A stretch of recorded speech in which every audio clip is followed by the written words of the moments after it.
See, so students, today we are going to study refraction of light through a prism. First of all, we must understand what पहले heading लिख लेता refraction of light through a prism. First of all, we must see what a prism is. So, if I take either a solid or a hollow piece of glass, अगर समझो मेरे पास ये book जैसी है ना, ऐसा hollow या solid piece of glass है, ज्यादातर तो solid यूज किया जाता है. अगर ये देखो इसकी रेक्टेंगुलर शेप है, ये वाला एक साइड, ये दूसरी साइड भी कैसी है, रेक्टेंगुलर है, और इसके बीच में एक एंगल बन रहा है ना, और नीचे भी क्या रहेगा, base rectangle. So there will be 3 rectangles and सामने से क्या दिखता है, ट्राइंगल, और इधर मुझे भी क्या दिख रहा है, पीछे ट्राइंगल. तो ऐसे शेप का सॉलिड या हॉलो पीस ऑफ ग्लास अगर हम ले लेते, ग्लास या प्लास्टिक जो भी material, that is called a prism. और लाइट की रे अपन कैसे बताएंगे, इधर से लाइट की रे आएगी ऐसी, एक वॉल से, एक साइड से प्रिज्म के अंदर जाएगी रे of light. It is coming from the air suppose and going into the glass prism, and it will come out from the other side. इस साइड से आपके लेफ्ट हैंड साइड से, आपके लेफ्ट हैंड साइड से रे अंदर जा रही है और आपके राइट हैंड साइड से रे बाहर आएंगी. तो ये हम पढ़ने जा रहे हैं. So I hope you understood what a prism is.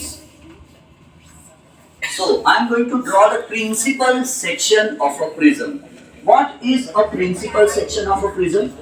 It is the front view of the prism. Prism का जो सामने साइड से आप देख रहे थे तो क्या दिख रहा था, triangle.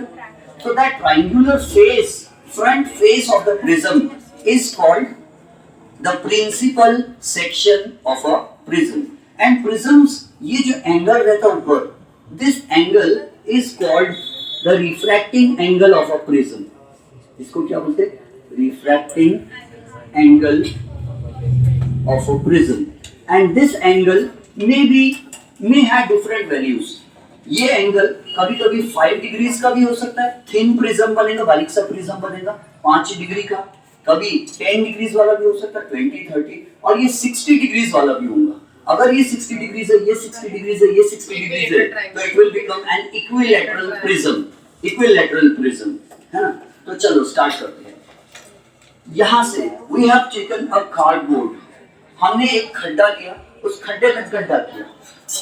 We have taken a cardboard and we have made a very thin hole in the cardboard, and we have taken a source of light. This is a source of light. Suppose a bulb, and this is a monochromatic source of light. Monochromatic. Mono का मतलब क्या होता है, one. Very good. जिनका एक ही बेटा होता है उसका नाम मोनू रखते हैं.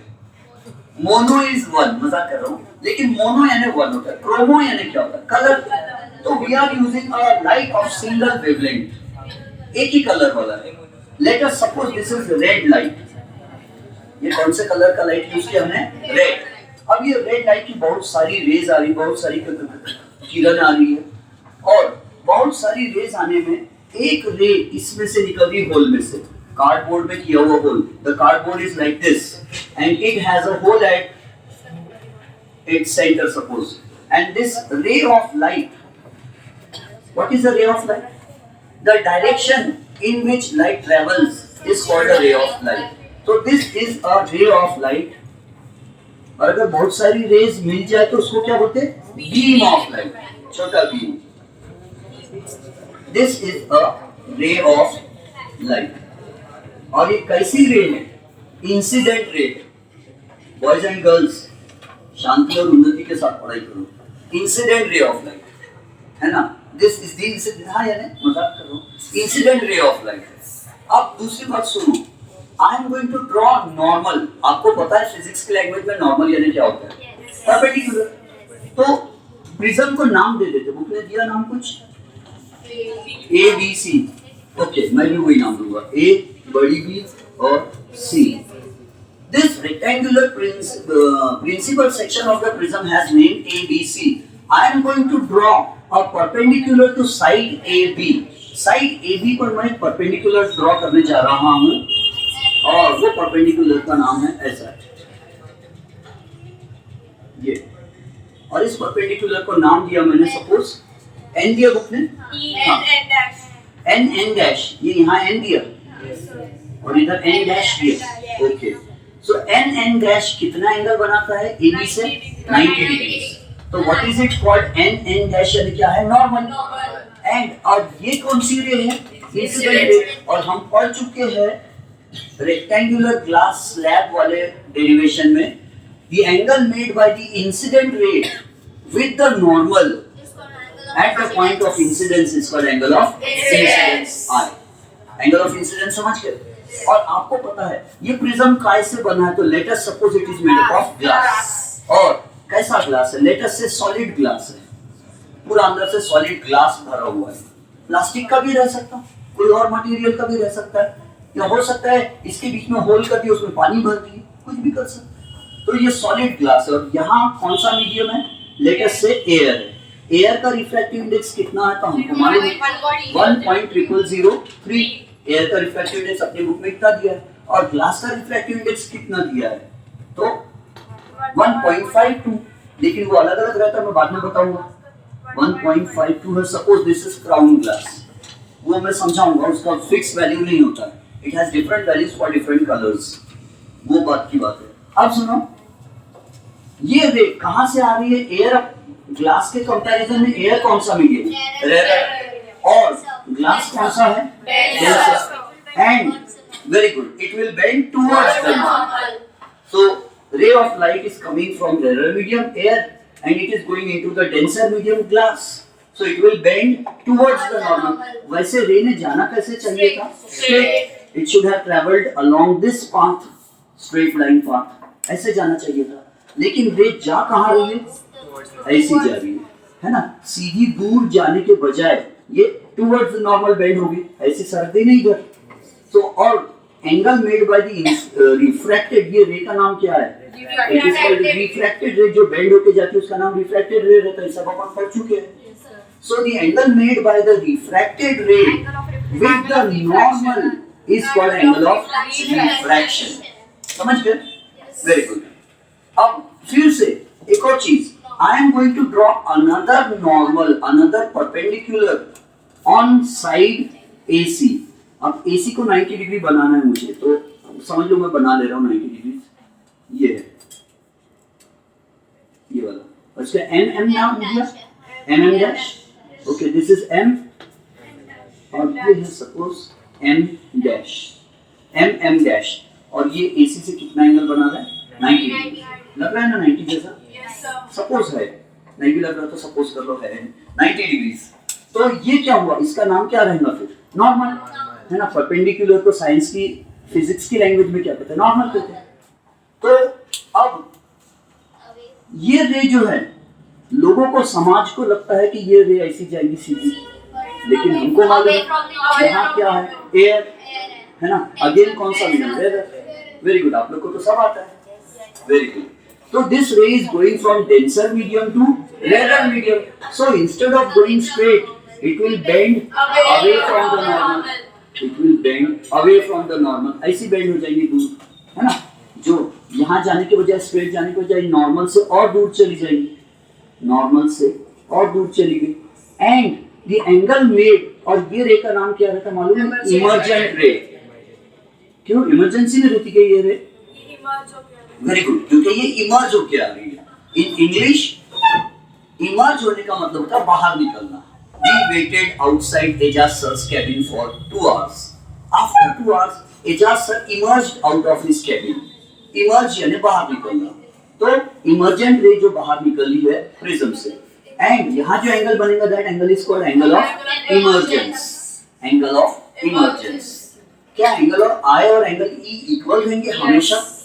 तो इक्वल तभी रहेंगे अगर ये BC और ये, इसको क्या नाम देते हैं, बुक ने यहाँ नाम दिया तो कुछ PQ EF दिया। हाँ, तो ये जो रे है EF, अगर ये दोनों पैरेलल होते एग्जैक्टली, तो फिर एंगल I और एंगल E इक्वल रहेंगे। तो एंगल ऑफ इंसिडेंस और ई का नाम क्या है, लिखना पड़ेगा क्या साइड में, I is angle of incidence and E is angle of emergence, R is angle of refraction, angle of refraction. पूछो दो नॉर्मल्स है यहाँ पर, एंगल ऑफ रिफ्रैक्शन है ना।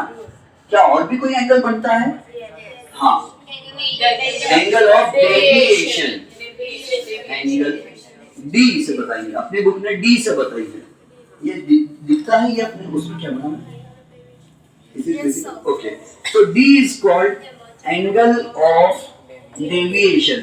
But first of all, what is the meaning of the word deviation? Deviation का meaning होता है सीधी राह से भटक जाना। अगर अंसार सर ट्यूशन में पढ़ाते पढ़ाते पढ़ाने का काम बंद करके चोरी करने का काम चालू कर दे, तो हम कहेंगे Ansar sir has deviated from the right path of life, जिंदगी के सीधी राह से भटक गए। तो जहां जाना चाहिए था और जहां चले गए उसके बीच में जो एंगल होता है उस एंगल को कहते हैं एंगल ऑफ डेविएशन। फिर से बोलता हूं हिंदी में, जहां जाना चाहिए था और जहां चले गए उसके बीच में जो एंगल बनता है that angle is called angle of deviation. Text book में डेफिनेशन नहीं पूछा इसलिए मैं इंग्लिश में डेफिनेशन नहीं बोल रहा हूं। तो देखो रे ऑफ लाइट में कहां जाना चाहिए था, ये वाली रे स्ट्रेट जाना चाहिए था, लेकिन चली कहां गई, इधर नीचे चली गई। तो हम क्या कहेंगे, सीधी जाना चाहिए था और नीचे चली गई, तो हम इसको ज्वाइन कर देंगे, इसको बैक प्रोड्यूस कर देंगे रिवर्स, और यहां पर बनेगा एक एंगल डी, जी नहीं D, deviation starts with D, अच्छा मीटिंग पॉइंट को जी नाम दिया बुक ने और एंगल को डी दिया, हाँ चलेगा, वो भी चलेगा। This angle D is called angle of deviation, यानी डेविएट होने का मतलब है सीधी राह से भटक जाना। सीधी राह क्या थी, ये सीधी जाने वाली, और ये किधर चली गई, नीचे चली गई। अच्छा किधर चली गई, क्या इमर्जेंट रे बेस ऑफ द प्रिज्म की तरफ जाती है हमेशा, यस है ना। अब याद करो अपन ने पढ़े थे रे डायग्राम्स रिफ्रैक्शन की, लेंसेज की, और उसमें हम क्या करते थे मालूम है, ऐसा बनाते थे हम लेंस, और बीच में से ऑप्टिकल सेंटर से रे स्ट्रेट जाती थी विदाउट एनी डेविएशन, और ऊपर की जो रे होती थी वो ऐसे लाके अपनी टेक्स्ट बुक में बोली इसलिए अपन ऐसा करते थे, ऐसा नीचे जाती थी रे। बताओ ये रे ऐसे नीचे क्यों जाती हुई दिखाते, वैसे तो ये बीच से बेंड करना ही खुद गलत है, ये रे ऐसी आई तो ये थोड़ी नीचे यहाँ बेंड हो जाना चाहिए थोड़ी, और यहाँ और थोड़ी हो जाना चाहिए, सॉरी ये रेयर से आ रही सॉरी और डेंसर में जा रही, तो it should bend towards the normal, और फिर यहाँ अवे। लेकिन अपनी टेक्स्ट बुक ने ऐसा नहीं किया, अपनी टेक्स्ट बुक ने क्या किया, ये डैश डैश डैश बीच में लाया और बीच से लाके बेंड कर दिया, चलो ठीक है, लेकिन ये नीचे क्यों गई, ऊपर क्यों नहीं गई। कन्वर्जिंग लेंस क्यों है ये कॉन्वेक्स, वो इसलिए क्योंकि ऐसा नहीं लगता कि ये भी एक प्रिज्म है और ये उसका बेस है, और प्रिज्म में जो रे आती है वो बेस की तरफ झुकती है ना। और ऐसा नहीं लगता कि ये भी एक उल्टा प्रिज्म रखा हुआ है जिसका बेस ऊपर है, इसीलिए यहां से जो रे आती वो ऐसी ऊपर हो जाती है ना, और बीच की रे क्यों स्ट्रेट चली जाती, कहीं ऐसा तो नहीं कि ये ऐसी है ये ऐसी है, और ऐसा लगता है कि यहाँ दो प्रिज्म्स रखे हैं, एक प्रिज्म ये जिसका बेस नीचे है और एक प्रिज्म ये सेकंड जिसका बेस ऊपर है, तो ये प्रिज्म नीचे झुकाता वो प्रिज्म ऊपर झुकाता और मिलके सीधी हो जाती है। क्या ऐसा हो सकता है, हाँ यही होता है, बात समझ में आ रही है। तो अब हमको समझ में आया कि रे ऐसी आती तो हम फोकस से क्यों ले जाते थे उसको, हम बोलते थे if the incident ray comes parallel to the principal axis after passing through the lens it goes through the principal focus। तो आप समझ गए कि नीचे फोकस से क्यों जाती है और ये ऊपर आके फोकस से क्यों जाती है और बीच की स्ट्रेट क्यों जाती है। कॉन्केव में ऐसा क्यों होता है? ठीक है, वो भी समझेंगे। उसमें इसका ऑपोजिट मतलब यही होता है। उसमें भी कॉन्केव लेंस कैसा दिखता है? ऐसा कॉन्केव लेंस ऐसा दिखता है। और कहीं ऐसा तो नहीं कि ये एक प्रिज्म है जिसका बेस ऊपर है और उसमें एक रे आ रही तो वो बेस के तरफ जा रही, और एक रे ऐसी आ रही है। मुझे अच्छी डायग्राम बनाना नहीं आती। जब से मैं पढ़ाई करता था उस जमाने से मेरी डायग्राम्स अच्छी नहीं बनती। ये रे ऐसी है, इसका बेस कहाँ है? नीचे, तो इसकी रे कहाँ गई? नीचे चली गई इसी। और बीच का कैसा है? तो वही उल्टा सीधा दोनों जैसा बनाया था, और इसलिए बीच की रे स्ट्रेट चली जाती। समझ गए ये डाइवर्जिंग क्यों होता है कॉन्केव लेंस? काय म्हणता, बरोबर की नाही? ओके, एंड आफ्टर दैट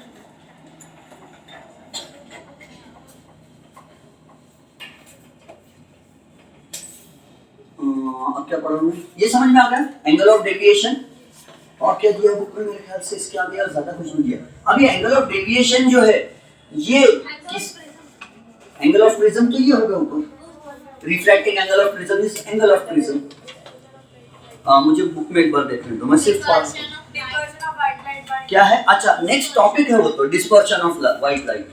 हाँ, वो समझाता हूँ, बट पहले ये देख लो एंगल ऑफ डेविएशन। अगर यहाँ से व्हाइट लाइट आता है, अगर यहाँ से व्हाइट लाइट आता है तो एंगल ऑफ डेविएशन समझ गए ना? तो मेरे ख्याल से अपन इस लेक्चर को क्लोज कर देंगे और इसके बाद फिर नेक्स्ट लेक्चर बनाएंगे डिस्पर्शन ऑफ लाइट का। वैसे डिस्पर्स होने का मतलब क्या होता है? इधर उधर हो जाना। पता है स्कूल में असेंबली होती है और फिर टीचर या प्रिंसिपल तो नाउ यू कैन डिस्पर्स भी कर सकते हो ना। अच्छा, अब मुझे सोचने दो, और इसमें कुछ पढ़ाऊं क्या मैं? इसमें और कुछ पढ़ाऊं क्या? वैसे इसमें पढ़ाने लायक तो बहुत सारी चीजें हैं। ये तो एक बहुत लंबा टॉपिक है, लेकिन वो हायर क्लासेस में है, अपनी क्लास में नहीं है, 10th में।